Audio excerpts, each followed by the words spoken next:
I'm Gene, and this is Perfect Flow. I'm a New Zealand-based athlete and coach focused on optimizing performance, health, and well-being. I have a professional background in biomedical engineering, but I've chosen to follow my more immediate passions of running, endurance, adventure, movement, nutrition, science, lifestyle, community, psychology, and personal growth.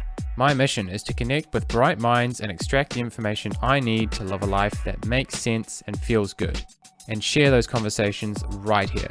Apart from your favorite podcast app, the best places to follow my work are at perfectflow.nz, genebeveridge.nz, and Perfect Flow on Facebook. Enjoy the show.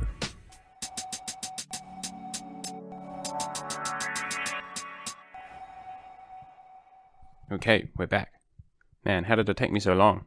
I think it's been 2 months since I last released a podcast. How did that happen? Well, just got busy, I guess. I've been in Europe for 5 weeks and been away from home some weeks either side of that. So yeah, things just get pretty inefficient as far as doing work when you're traveling, just out of the office and helping other people, building those relationships, which is kind of the whole purpose in me not really working at the moment. So you can definitely see my old habits of high productivity dying hard. I feel kind of guilty for not getting these podcasts out as fast as I said I would, but yeah, that's happening, and I'm happy and healthy and fit, so things are going well. But they will be coming out. I have been recording about one every second week on average. Today I'm releasing a podcast I recorded a while ago. It's with Chris Dunell. He's a Christchurch-based runner who's just about to hit the start line of World Trail Running Champs. So I really had to get this podcast out because to release it before the race as opposed to after the race, I felt like there was a big difference there. So he's starting his big race on Saturday. So that's going to be really cool to see the results of these guys. There's a few people from New Zealand over in Portugal at the moment, and it's a fairly new event for a lot of us. We haven't really had exposure to it. We don't know how to get there. Is there a team manager? Do we have to do it ourselves? Yeah, no one's really looked into it, so it's great to see these guys leading the way. So with Chris, we talk about his background, the running community in Christchurch, the sessions he does, and his stuff with the Kathmandu-Salomon Run Club in Christchurch, and that's great to see those guys really dragging a broader base into the trail running community. And we talk about running easy versus recovery and how to get into running and his experiences. So I really enjoyed it. It's a pretty casual conversation just between two friends, but I think there's some good insight for those who are keen to get into running and want to know what to look for and how to get involved, especially if you're based in Christchurch. So I now give you my conversation with Chris Dunell.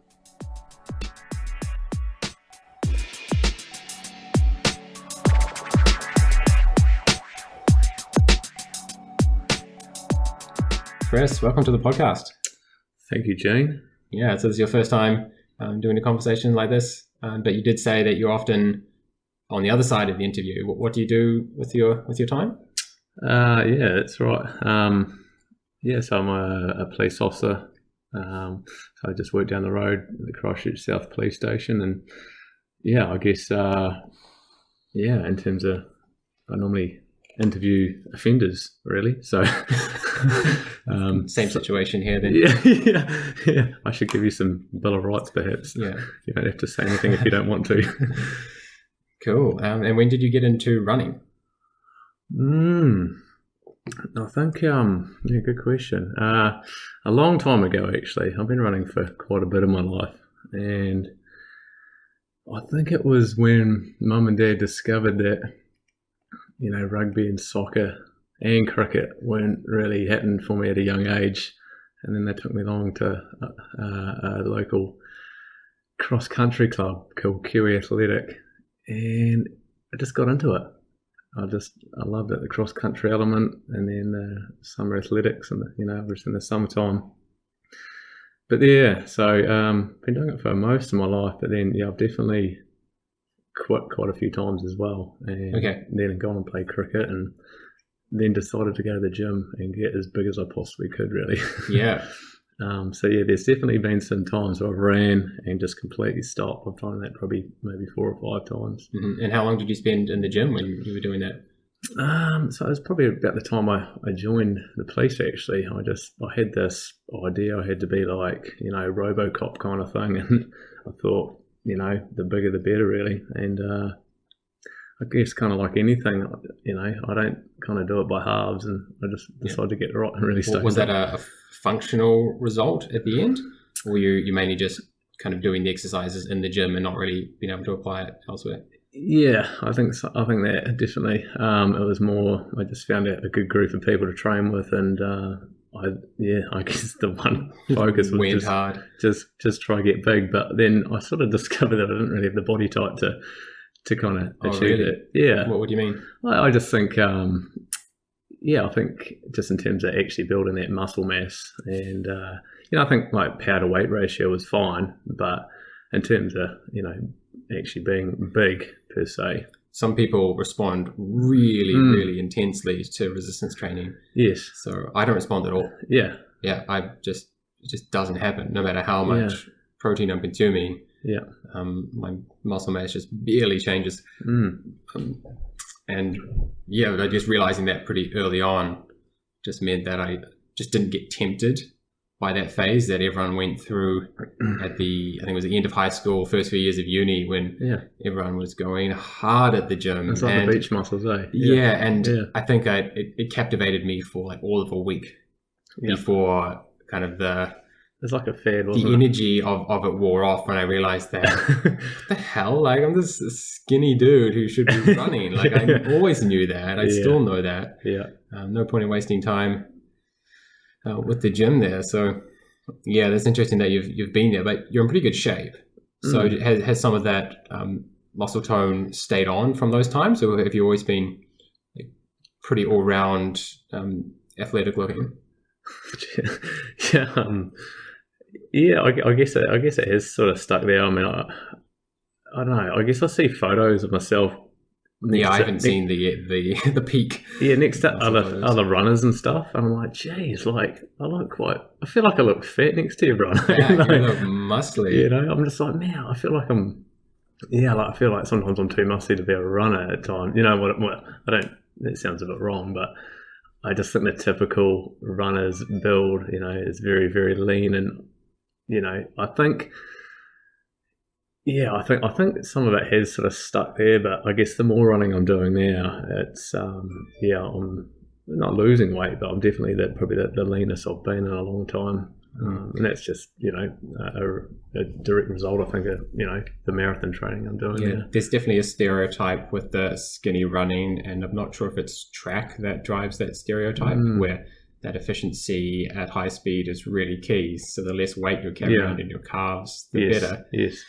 But in ultra, and especially if you get into multi-sport, you see some larger variation in body composition, and it'd be interesting to follow that more closely. Is that just because there are so many other factors that come in that the bounciness of your calves matters less? Well, I think there's that. There's obviously that dynamic and terrain and mountain running, and you're using so many different sort of muscle groups, I suppose, and I guess as opposed to maybe a flat track or flat road. Yeah, you can actually optimize your body composition for a flat track because it's predictable. Trying to optimize the body composition for varied races throughout an unpredictable season.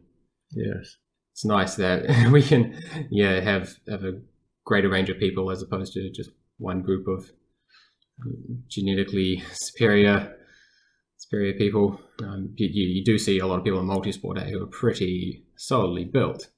And from a running perspective, my bias is always like, you don't need to be carrying the weight of those calves around. But they perform really well, and their endurance is there, so it doesn't seem to matter so much. So you've been in Christchurch for how long?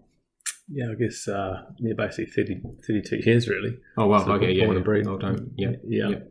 And what does your involvement with the community down here look like at the moment? Who do you run for? Who do you hang out with? Is there a good group? I'm not that familiar with the running in Christchurch.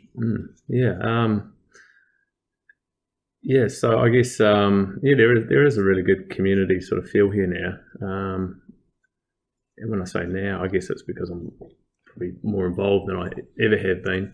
But I mean, I guess the obvious group here is with Oscar and Stebanes, and he's done wonders. I think in terms of sort of gathering, a lot of the young boys, the sort of around that sort of 20 age, sort of at uni, and just creating an environment where, hey, look, I'm going for a run at 5:30 type thing. Who wants to come? Or just posting up a workout and be like, right, I'm hitting this at this time. And so there's that. So there's always somebody to train with. For me, I've been doing my training with Barjan Armstrong and Blair McWhirter, who are also members of the Sumner Running Club. So for me, that works out really well. Blair also has a young child, so we kind of get on quite well there in terms of our training time, so it just seems to work for us.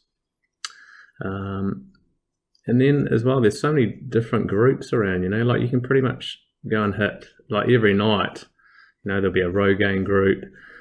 I mean, I organise the Kathmandu-Salomon Run Club here in Christchurch as well, and that's not every Thursday night. So every Thursday night at 6, like there's just a group of us going running, and pretty much we're just trying to get people off the couch, really.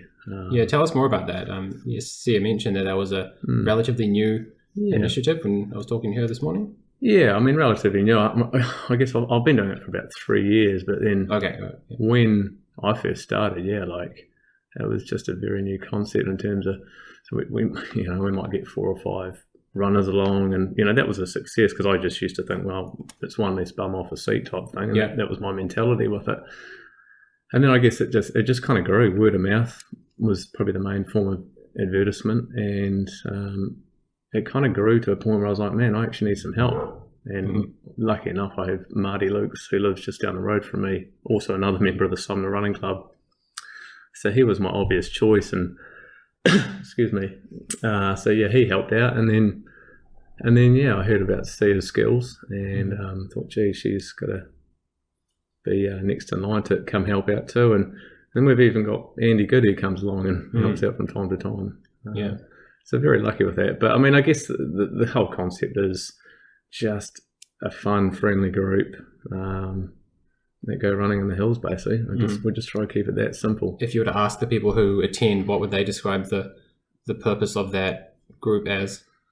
Yeah, well, I think we're lucky enough now that we have 3 coaches, so we can kind of actually vary the sessions. So a beginner group, would be 0 to 5 kilometres, just very easy running, and then we have normally a workout group, and then Sia's kind of coined the whole explorer group now, which is classic Sia. It's just off-road, off the beaten trail, just right, let's get up to that way, up to the hill or something like that, is as quickly as possible, just so I think from her sort of, I guess, orienteering type background, she's very good with that. But I think it just offers people, it's a free club to join, it doesn't cost any money, but we're becoming very social as well. We do quite a little bit outside of the club as well. Yeah, do you have non-running meetups?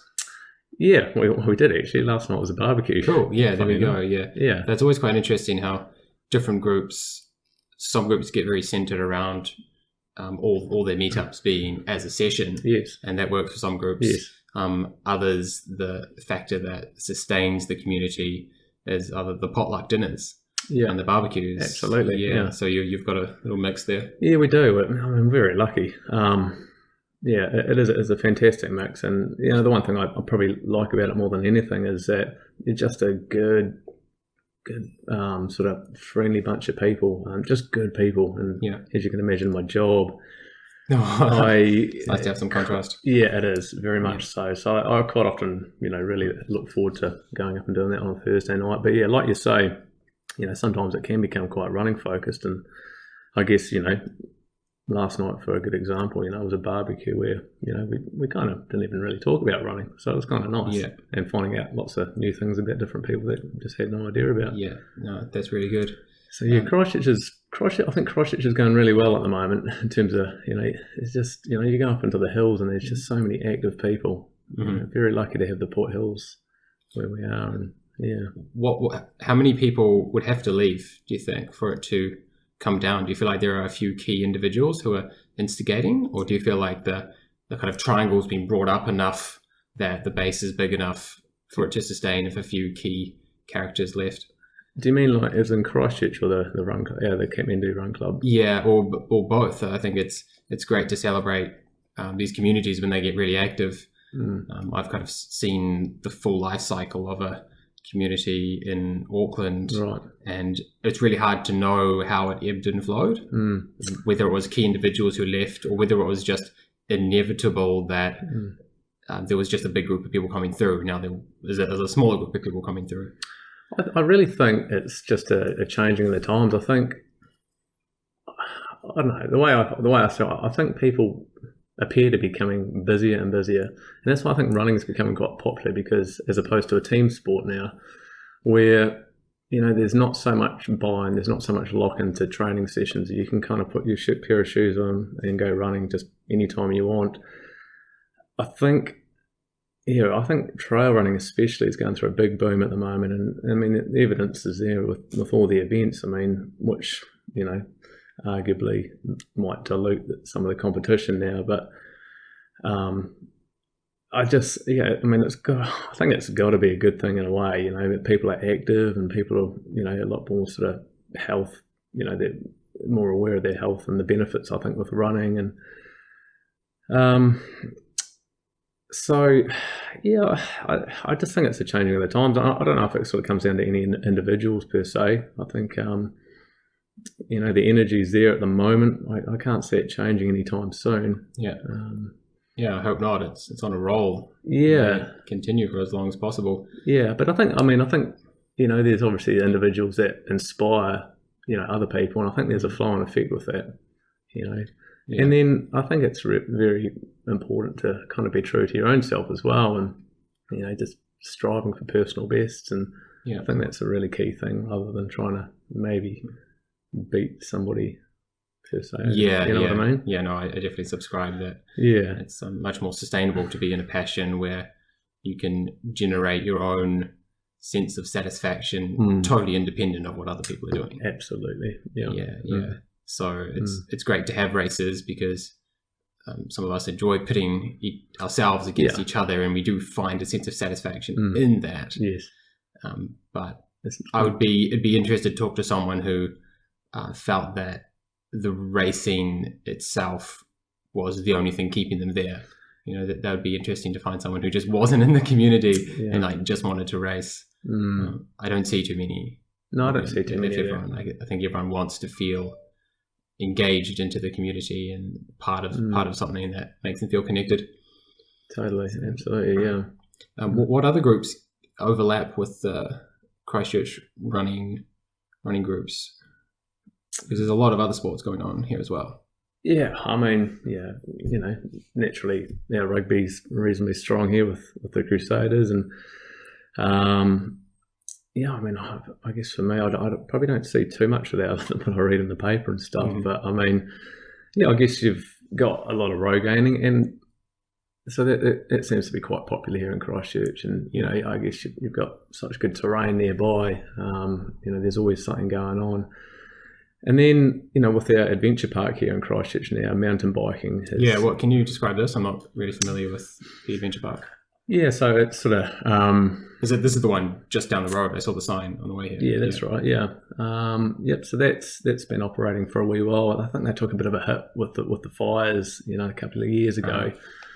And, but, it would destroy quite a bit of the forest nearby, which is a real shame. But, like mountain biking here in Christchurch is huge, and road cycling actually as well. Yeah. There seems to be... there's some very active people here in Christchurch, but I think it's just I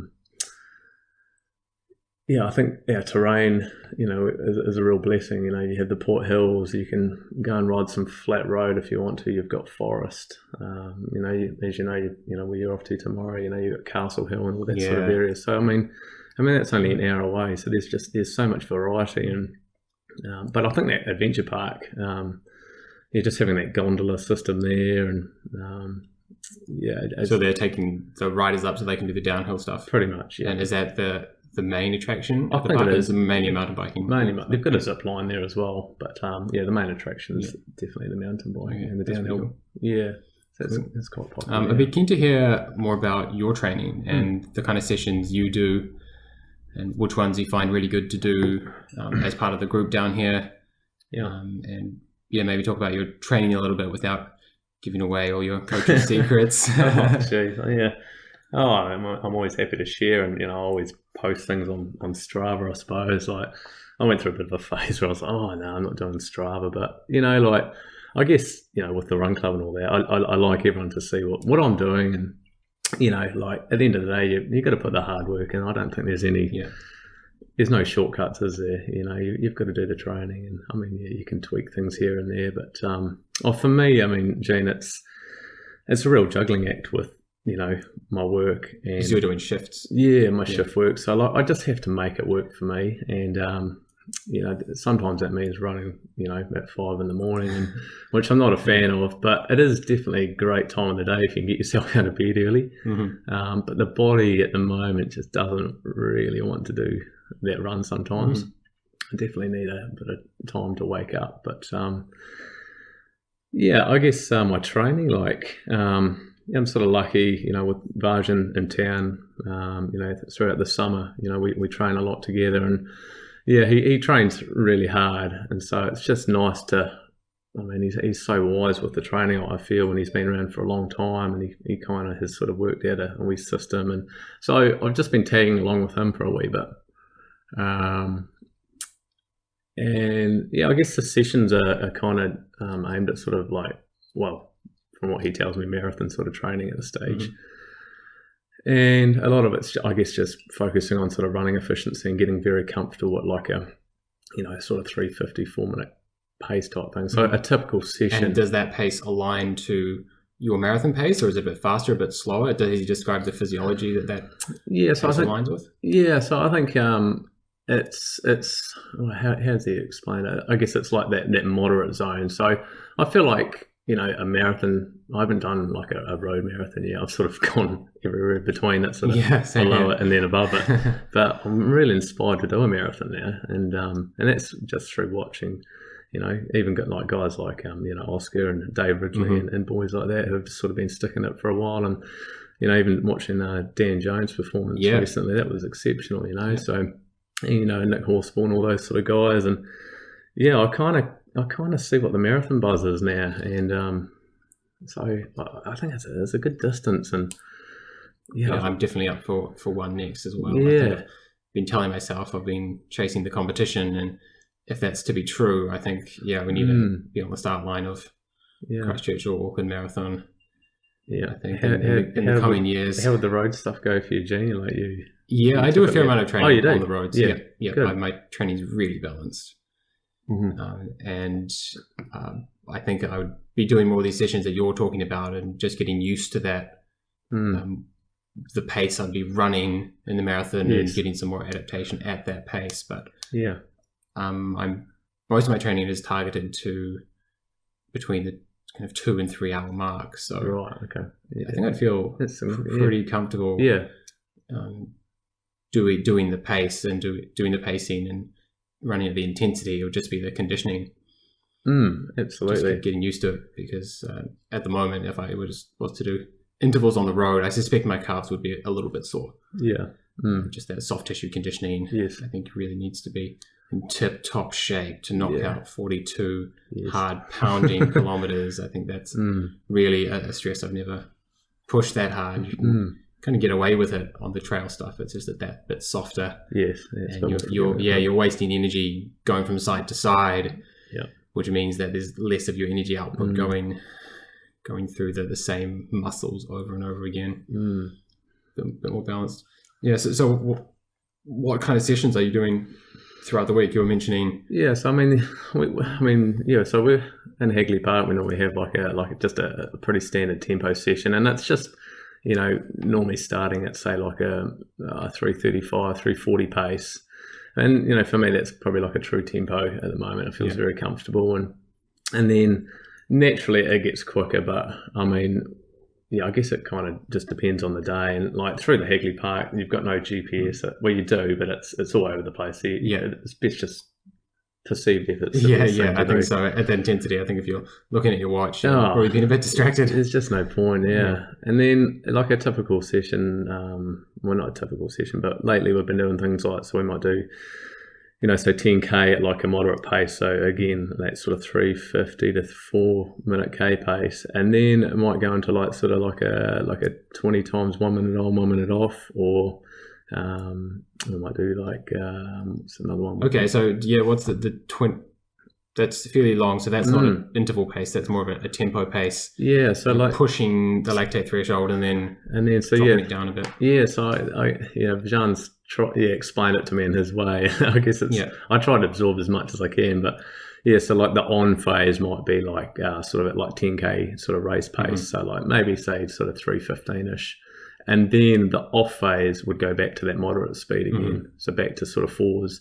And then, I guess when you go back to the off phase, those 4s just feel super, super comfy. But then if you go out too hard, I mean, I've been really bonking hard lately, by like, sort of 15 of them.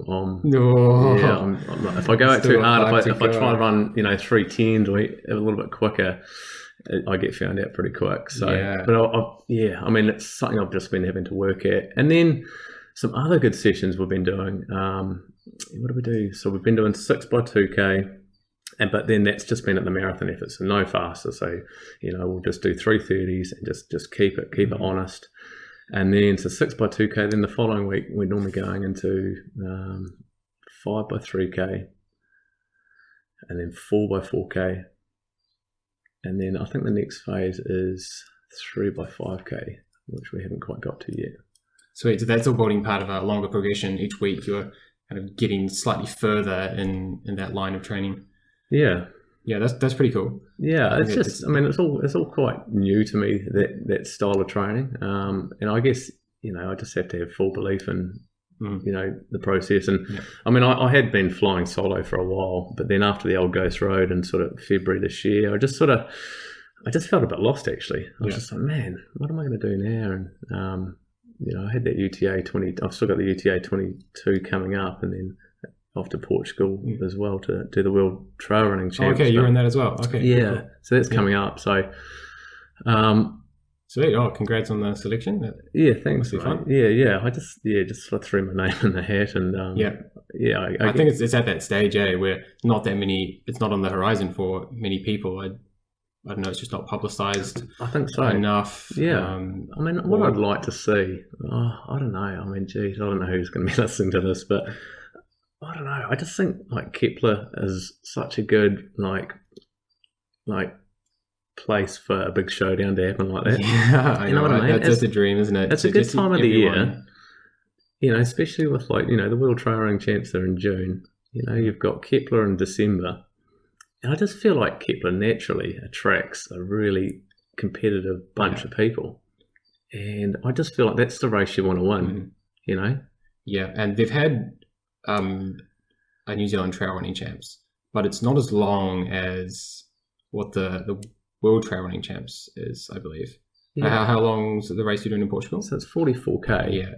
But I believe they have like a short course, a medium-sized course, and then a long course. And this year it's a short course. So which apparently hovers around 50K. And then the medium's around 70, and then the long course is about 90, I've been told. Yeah, whereas what's been the official New Zealand Trail Running Champs has, I think, been in Waihi often. It's been on the last Xterra. Oh, okay. Right. Of the year. And it's like 21K. 21K? Yeah, I think it's pretty short. Yeah. So it's not really trialing for the right thing. It's kind of, there's two different sports and we call them the same name there. But there's just no one who kind of races it. Yeah. And for some reason that loses the appeal. I think a lot of us want the competition. And so to kind of win this hollow victory. Yeah. I mean, I know Dan Jones has won it a few times, but so to get second to him almost feels like, okay, he's second to Dan Jones, but there was no one else. Yeah, right. And yeah, it's just the strange middle ground where it's there doesn't seem to be that structure that many club sports have, where it's like a clear regional championship, and then everyone's getting fired up because in a month's time is either like a North Island Championships or a national championships. And yes, yeah, I'm keen. Yeah, I share the same thoughts on that. Yeah, it'd be cool. I just think, I don't know, I guess Kepler's got that pedigree, hasn't it? And everyone's already there. Like, you don't have to make a new event. No one's saying that we need to make a new event. Yeah. And we just need to kind of change the incentives a little bit so that everyone rocks up to the same race, which most people already are. I think that, the idea with the Crater Rim Ultra is to achieve a Kepler style type thing like that. Because they used Crater Rim, that was the trial. Yeah, so I think... definitely last year. Was I guess first place is an automatic entry into the World Trail Running team, and then I guess it is that sort of selection ground that the course is. So I've ran it once, and it's nice because it's in my backyard. I don't know. It'd be interesting to see how the race goes. I think it's certainly I know Jamie Hawker and Scotty Hawker and the Port Hills Running Club are very passionate towards the event, and it seems to be getting more popular as the years go on. So I think they're into their fourth year now, or third year. But that Crater Rim Trail is very good. And I wouldn't mind what event they used as as like a kind of title event. Just publicize it and I think promote it in a way that people feel like the competition itself is worth experiencing. Yeah. And I'm sure those of us who do like pushing head to head with other people would happily kind of drop 2 races just to do one race where you get that real peak competition as opposed to doing 4 races over the season with like a half-baked field every time. I know. No, I don't know why. I've never raced Kepler. I desperately want to get into it this year, but good luck. Good luck. That's right. Yeah. I came down and watched you. I think in 2017. Yeah. And just even as a spectator, I thought, man, I've got to do this. Yeah, and like event. With the tracking and stuff set up. I think it just like every 10 kilometers, seeing who's good there. Road runners and good trail runners. I think it has that mix, and it's an appealing for like a road runner, as which has been proven by your Phil Costleys and the likes of that, and then your true trail runners too can obviously do very well on it too. It's I think it's got a bit for everyone really. That's why I think it's such a great event to be such sort of competition. Right. Yeah. I see. It doesn't exclude anyone as much as some races would exclude certain groups of people. Yeah, so I think that might be the only thing with the Crater Rim Ultra is I think it might deter a road runner from doing it. Okay. I just think there's some technical areas in it, but they're not crazy. But, that's something extra to think about. What other sessions? I'm still keen to hear more about what you get up to on a weekly. So basis. Do you have I guess most of our training is kind of steady, easy stuff. But I'm sure at some stage in the training block you do some faster stuff as well. Oh, definitely. Yeah, this week's been quite crazy for me, but I guess at the moment, I am targeting that World Trail Running Champs and just trying to stay healthy and fit and injury free. So I guess my easy days are I'm learning to run super easy now. Really polarizing a lot of that training, just trying to cut out that. I'll be better off not putting my watch on those runs, but I'm getting good at it now where I can just completely switch off and and it's just been little, notes in the training program with Varjan just saying, this run should be done at actually zero effort. Just run and just keep it really, really simple. I find interestingly that I use the watch to slow me down because I'm a little too excited actually. And if I have like a heart rate cap basically, and if I ever see it creeping over, it's like, wind it back. Otherwise, I find that my kind of more steady, like, this is nice. pace is kind of my default. Yeah. As opposed to I'm supposed to be chilling. It's interesting to say because sometimes I don't want this to sound bad, but I almost find it easier to run at a slightly faster pace than that really slow pace. Yeah, because I think just that natural gait, Yeah. But what I'm finding is that I know I have to run those easy days easy because I'll just get found out with the workout the next day. Yeah, 100%. Yeah, so anyone who's kind of getting into running, who's listening, that's the most common thing I'm telling athletes is who are new is actually like, that's too hard. Yeah. Like you're training too hard. Yes. And I think not everyone, but a lot of people come into running with this kind of go hard or go home mentality. And I think that's kind of pushed as like the stereotype of all competitive sport is like people really pushing to the limit. But actually, if you pay attention to what training looks like in the long term, then you need to be going easy most of the time, like really easy. I just think you just got to be patient with it, and I guess kind of what we were talking about earlier. I got to a point where I'd run and then I'd get injured and I'd just give up, So I realise now that injuries are a part of the process, and just working through them. And but then I think also as well is especially for my lifestyle with being a new father and working shift work is just not being so hard on yourself as well. Yeah. Like last week, on Tuesday I had a workout planned. And my son was sick, so I had to stay home and look after him. And then I had to go to late shift with the police. And I was just like, I could have just been like, in the past, I would have been like really frustrated because I haven't got that running. But I just had to, just let it go. Yeah, and, pick the point in time where Chris made a bad decision. Yeah. It's just not there. Yeah. You didn't have a decision to make. So I just think just,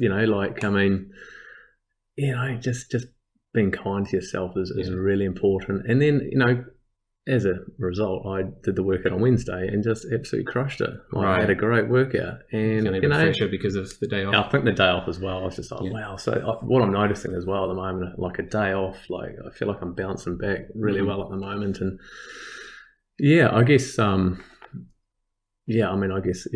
voiced a few concerns about it. I'm like, I'm quite tired. But he's like, well, if you weren't tired, we'd be doing something wrong. He said, obviously there's a fine line, but he said, you're meant to be tired, Chris. This is part of, this is training. And, but I just think as well, I used to put a lot of pressure on myself. And I think kind of what we were talking about before, I was really focused on the result, like the podium, the first, second or third. And that was really important to me back then. But now my running's going so much better when I just focus on me, like running a time. When I had a 15K race on Sunday and my whole goal was just to run sub 50 minutes, like that was big for me, sub 320s. And I can control that to a degree. Like you can't control anyone else. Yeah. So, and you just get out there and do your own thing. And, that's exactly what happened at Old Ghost Road this year as well. It was just about, gosh, I've never run that far in my life. Who knows what's going to happen? I've been training for a half marathon, Yeah. The wheels were meant to fall off at 50K, but they never did. Yeah. But it just, you know what I mean? I find that focus on, with trail running at least, a focus on the final results is pretty much irrelevant. Yeah. I wouldn't say it's bad. Some people might get so anxious about it that it's bad. Because they've defined a success, they now have a chance of failure, and the human condition seems to be to fixate on the potential of failure. So maybe some people do have a bad experience with setting goals, but it's still kind of irrelevant. Yeah. Like, at which stage in the race are you going to make a different decision? Yeah. Because you set a different goal. So you've still, it's basically a time trial. If there was drafting or something, maybe we'd change our strategy a little bit like in cycling, but I think, to be honest, most of the time is just like asking yourself, can you sustain this pace for the time available? And I guess the thing is, that Tarawera 50K did that kind of this year, eh? I wasn't there, but obviously you ran it. And from what I hear, it was, I guess, a time trial almost in a way, wasn't it? Well, yeah, even more so. Like ultra trail running can be pretty lonely normally. So you kind of then they start you by yourself. Yeah, so you It's kind of have to like 100% listen lonely. to yourself and just be like, right, Yeah. just run. I think my comment after that was, how was that any different to any other race Right. I've ever run? Okay, It's like the same decision points. Can I sustain this pace? Yes or no? Yeah, Like totally irrelevant what other people are doing. yeah, true. I think in maybe cross country, just holding on to someone can push you deeper into the hurt box, and that's probably really helpful for shorter races. Yeah, Not really sure that pushing deeper into the hurt box with an ultra. is ever a good thing at the start of an ultra. Well, I mean, yeah. I mean, I guess you kind of taught me that in 2017 with, well, no, 2018 in last year, Kepler. and Tarawera last year. Oh yeah, I remember, yeah, because I'd watched you at Kepler, and you know, we were on the start line with the 60k, and I actually, I don't know if you remember, but you're like, yeah, just never run these hills, you know. Hard that's right. to Because it start with. started like a kilometre before the Tarawera Falls. Yeah, and everyone Yeah. took off pretty quick, and I was just like, no, I'm just going to hang with Gene. He's a smart runner, and then I remember you saying that to me, and you know, I guess it worked out pretty well for us, I guess, Yeah. in the end. I mean, we managed to catch most people. Yeah, up. you definitely. Yeah. I think both of us made the best decisions we could have. Yeah, I confirmed that I was overtrained at about 25k in. right. There was some thought that I was overtrained going into it based on my training paces. So I could have run even easier, I guess. But Wow. Yeah. aside from that, you know, I did have the option open that I was going to be in good shape. And as we discovered, I wasn't. But in terms of the decisions that you make, yeah, they were the right decisions. So I think we both have to feel good Oh, I think that we so. made the right decisions at the right time, given the information we had. And so despite being, you know, completely flattened by that race, I was satisfied. Yeah. As satisfied as most other races that I Yeah. kind of had the discipline That's good to hear. Yeah. to pull back at the right times. And I think as well, like, just, I guess, like, it's a bit of a sidestep from what we're talking about. Like, lately, I've just been really thinking about how we're actually kind of thriving. You know what I mean? Like, and it's probably a result of, you know, hundreds of years ago, some, you know, decisions that have been made. And I guess, I guess the point I'm trying to make is that, you know, like, I can go and run a running race for pleasure and for fun. You know, I don't have to go out and hunt for my food or whatever. I know this is going to sort of some, you know, old times, but we live in a pretty good age, really. Yeah. Where we can kind of go out and enter these races and travel. You know, geez, I'm going to Portugal to do a running race in, you know, 8 weeks' time. I mean, we're pretty lucky, aren't we? Or at least us here in Christchurch and in New Zealand, most of us have that. And just Have just that being chance. aware of, you know, I'm healthy, I'm fit. You know, there's just so many good things in my life at the moment, and I just feel like, I don't know, I just feel very grateful all of a sudden. I think that's really important, and I think that was a big part of me deciding to like stop stepping down from paid work. Yes. Was that me and my partner were together. We're getting paid enough, right? Like, money's not the issue. Like, what else could we be doing? Because we essentially have everything that we need. And if you really feel like, if I really felt like I didn't have everything I needed, I just need to look at history a little bit more. And right, once you take a look at the past 2,000 years, you're like, oh my God, I'm lucky. Okay. I need to like stop complaining about everything. Not that I'm a big complainer, but just like every little complaint is totally out of context from the past 2,000 years. I'm halfway through the book Sapiens at the moment, and I guess I think that's probably caused me to have a little bit of this tangent when I'm at the moment, and I haven't left that tangent. Basically, once you realize the context in which we're living in the bigger picture, then it's hard to kind of shed that spin on all of this stuff. So I feel like, okay, well, I've got everything going for me. I might as well try to do something else that makes sense for other people as well. And it turns out it comes back around, and as I'm sure you'll see in Sapiens, we're very much developed to thrive in a community with deep connections between each other. And if you do think, I think a lot of society is getting better. Maybe that's one aspect in which it's not getting better, is despite the fact we're physically closer together, a lot of people feel socially further further away from each other. And there's a lot of people who are feeling like, not me, doesn't sound like you, but there's a lot of people who are definitely feeling more isolated, and that shows in depression statistics. Yeah, true. Yeah, a lot of people are feeling like they have more Facebook friends but less friends. Yeah. Jeez. Yeah. So I think maybe that gets touched on at the end of. No, it's not. Maybe it's not Sapiens. Maybe it's the Lessons of the 20. No. Yeah, I think it's the other book. Yeah. Kind of merging them all together. But, yeah. Okay. You see that we're doing a lot of things as a society that we're not really that well designed to do. As the social creatures we are, we want to be social in a certain way. Right. And being, it's amazing to see how many people are really active on social media and are just really overcompensating for something that's lacking in the first place. Yes.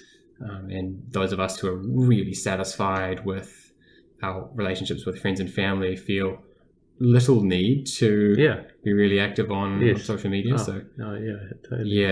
Most things are going well, but that one seems to be going astray a little bit. Yeah. But I mean that's why I have this idea with the running community, is that if there's anything worth doing right now, it's trying to bring people closer to meeting face to face and closer to being part of training groups, or just groups that give some sense of progress and sense of purpose. Definitely.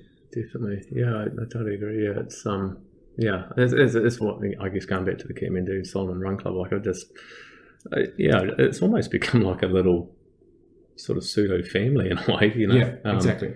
And I love it. And there's some real regular people that turn up, and and there's quite a few new faces that come along too, and it's just like, come on in, we'll welcome you with open arms, and let's just run together, and it's and especially with what's happened in Christchurch recently, with the mosque attacks and things like that. Like, I guess running is a bit of a love language too, isn't it?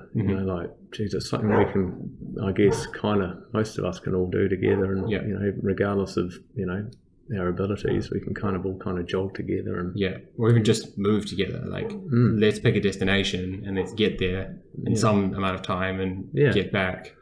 And it's really great that you've managed to cater for everyone by setting up those 3 groups. I feel like that's a major stumbling block for me, is I want to do my own training, and so if I'm taking kind of a middle of the pack runner, then it's almost kind of outside my training zone, and I haven't really found a way to build in multiple groups in the same way that you have. So it looks like I need to get a different range of... I'm only lucky because, I certainly know where you're coming from, because, that was my, I guess, problems in the early onset with the run club, was that it was just me doing it. And I guess once I started getting over sort of 20 people attending each week, I was like, there's people here of varying abilities, and I kind of want, so I guess I was lucky. I was able to get some help through, Marty and Andy and Sia, and I guess we're just very fortunate, I guess, in terms of it's become quite a popular group now.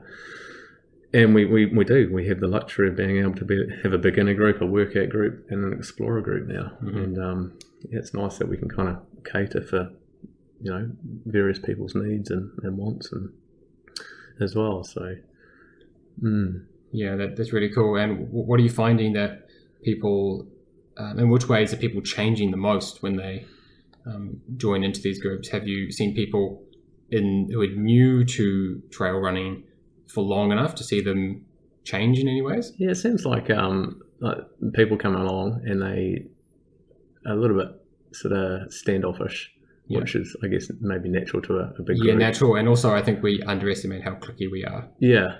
So, I'm definitely aware of like a clicking, but I think everyone's so accommodating for new people, and I always ask who's new to the club, and whose first time it is, and just try and make an effort with those sort of people initially, and then it seems like their progression, from the beginner group to like the workout group, or I want to get fit enough so I could run with Sia. There's kind of that in the group as well.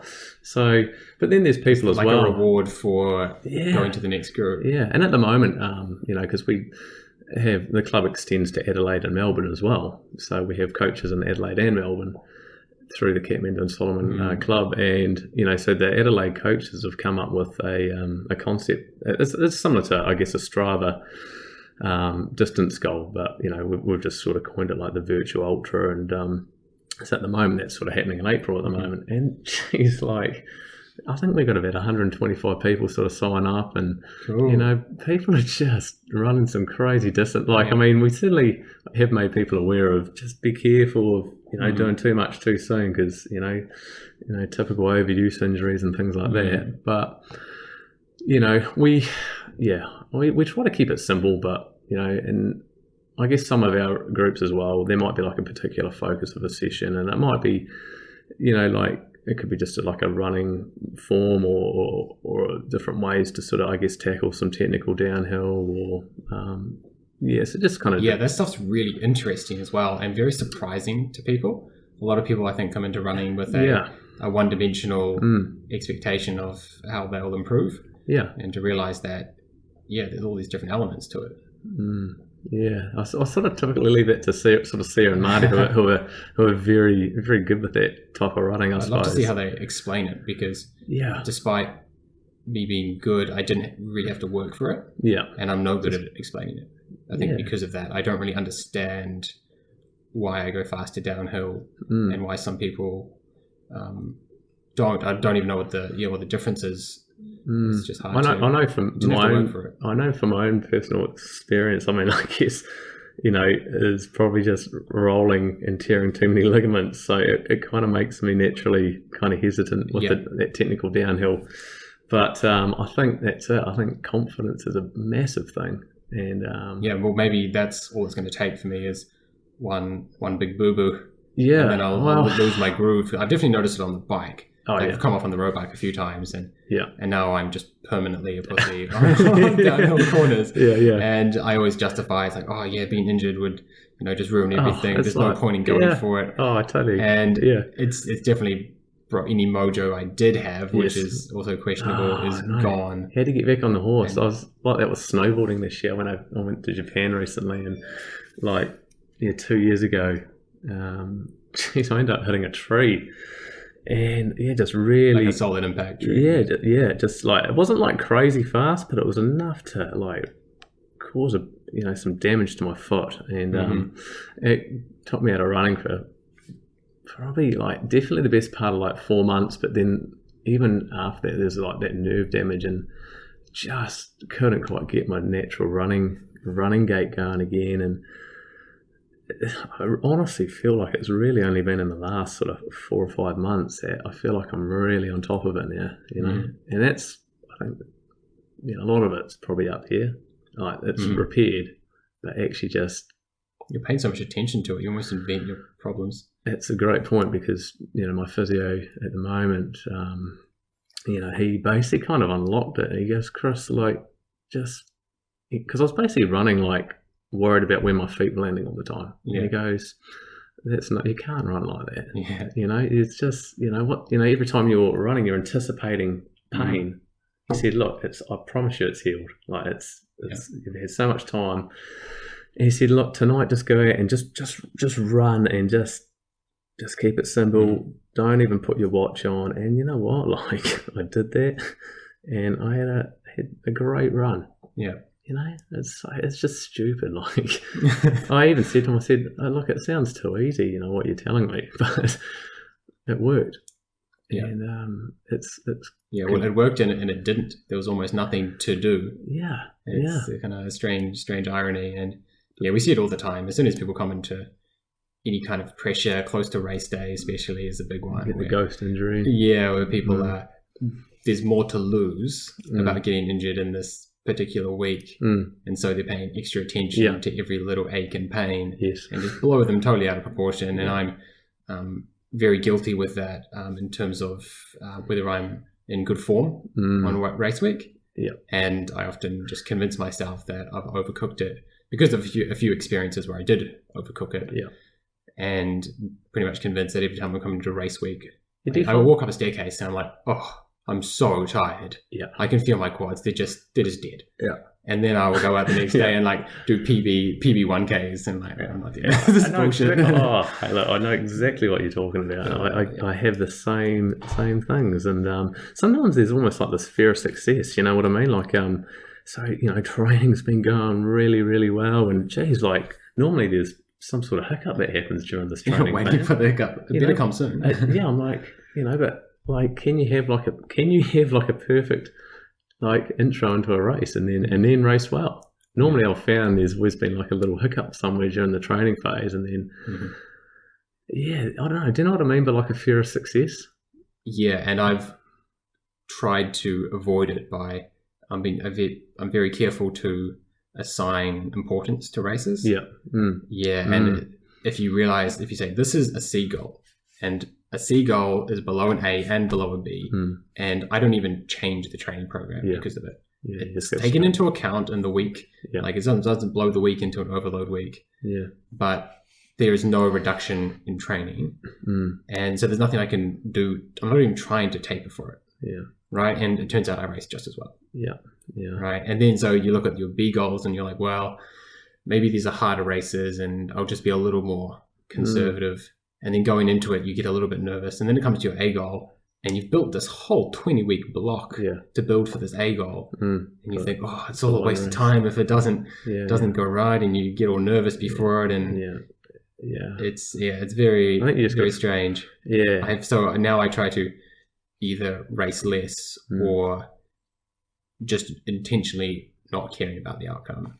Well, I almost don't really care about the outcome at all, but just call it a training session, kind of thing. It's a training session at race pace. It has a purpose. It's like you care, but you don't care. And then I think, I don't know, for me, I always dumb it down like, oh, you know what, it was actually just a race. And then sometimes that's actually the best thing. And I think for me, like as well, like actually having a family now, and I guess having a few other interests. I mean, I love my running. I really do. But I realise sometimes it's just that, and I can't see me not running. It's very important to me, but I think having those other things as well is almost like it's not a scapegoat, but it's like a nice reality check. Yeah, I totally agree. And coaching some people at the moment who are coming into a kind of taper, and I was finding it kind of difficult to get them to do less training. And then as opposed to telling them to do less, moving their attention to something else they can do with their time. Whether just another kind of light sport, or whether it's all the social things they've been sacrificing because they've been training hard for the past few weeks. I don't know how I would slow down if I couldn't divert my attention to other projects. So it's almost like a recovery week is not a week where it's very hard to set a recovery week where your intention is to pull back from running. It's easier to do a recovery week where your attention is more about some non-running project that you want to do. I find that a bit easier for myself. Maybe some people who don't enjoy running aren't quite as obsessed with the process of running, maybe find it easier to pull back, but I definitely find it easier to refocus as opposed to pull back. Yes, and sometimes I always, almost welcome a busy week at work sometimes, it's sometimes a blessing in disguise, and it completely takes your mind away from, I guess that running race or that A goal, Yes. Cool. So what's next for you? What are the... Like race forms? You mentioned trail running. So I guess what else? The cross country season's kind of starting. Are you hoping to follow that through? So definitely try and get a few races in. But I think the next sort of race I'd like to do well in is the UTA 22. It's quite neat because my family's coming over. My sister and my fiance and it's my little boy's first overseas trip to the. Is the 22K a pretty solid field as well? It has been getting a solid field. Okay. Like last year, there was Courtney Atkinson and then Ben St. Lawrence was in the field, and Vlad and Rajan and Lucy. But it was cool. reasonably stacked. Yeah, but it seems to be getting quite popular. Yeah, it's just a real tough 22k race. Yeah, I would love to see a shorter trail race have the pedigree like that. I'd be in there because you don't get as destroyed. Yeah. So that's kind of coming up next in May, and then like 3 weeks later is Portugal really. And so I haven't really got. I mean, I guess I need to be aware of when the Kepley entries come out, but I mean, I'd love to get an entry as I said, but I think the plan after World Trail Running Champs is just to get a bit more local. Yeah. Do the cross country season, do a few road races, cool, and just try and really harness that speed. I mean, I've still got a goal of trying to go sub 70 with the half, and I'm like right on the precipice of it at the moment. So I need to keep following that through. Cool. Yeah, so that's kind of a loose plan. Yeah, but I mean, I won't get too hooked up about it. But yeah, the next 2 races are pretty signed, sealed, delivered type thing. But after that, just keep it local and. Or maybe like the National Road Relay Champs and things like that. Just have some of those. There's some real fun little events like that. Really good energy in races like that. Yeah, so just do a bit of that, I think. And if anyone's interested in finding the Kathmandu-Salomon Run Club, where can they find information on that? Oh yeah, so social media definitely. Facebook is probably the best platform for us in terms of checking that out. But I guess if you're in Christchurch... What's it called on Facebook?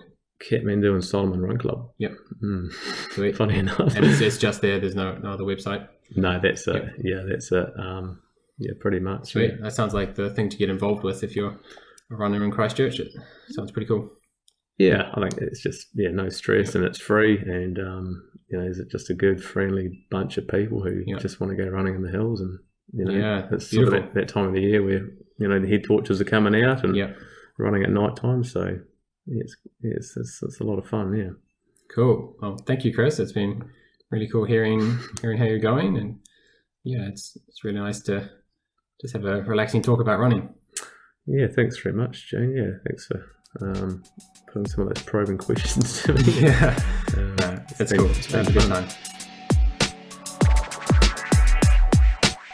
If you're enjoying the Perfect Flow podcast and want more value from it in the future, there are some ways you can support it. The first is to rate or leave a positive review on iTunes, Spotify, Google Podcasts, Stitcher, or other platforms where it's available. The second is to share this podcast or specific episodes on social media or with friends. The third is to get involved more directly through the Perfect Flow page on Facebook, where I'm trying to construct a more interactive community. I want Perfect Flow to belong to the listeners, and if you tell me more about the topics you are most interested in, or even specific guests, I'll do my best to make it happen. This is your opportunity to be part of something that answers your questions and adds value to your life. Another good reason to follow Perfect Flow on Facebook is that I post links to new episodes, blogs, and anything I find useful to this page. It's a great way to follow my training, racing, and learning. Another great way to stay engaged is to subscribe to beveridge.nz. This way you will get podcasts and blogs emailed to you, avoiding the clutter of Facebook. I don't know where this project will take us, but the reception so far has been positive. Who knows where we might be in a few years.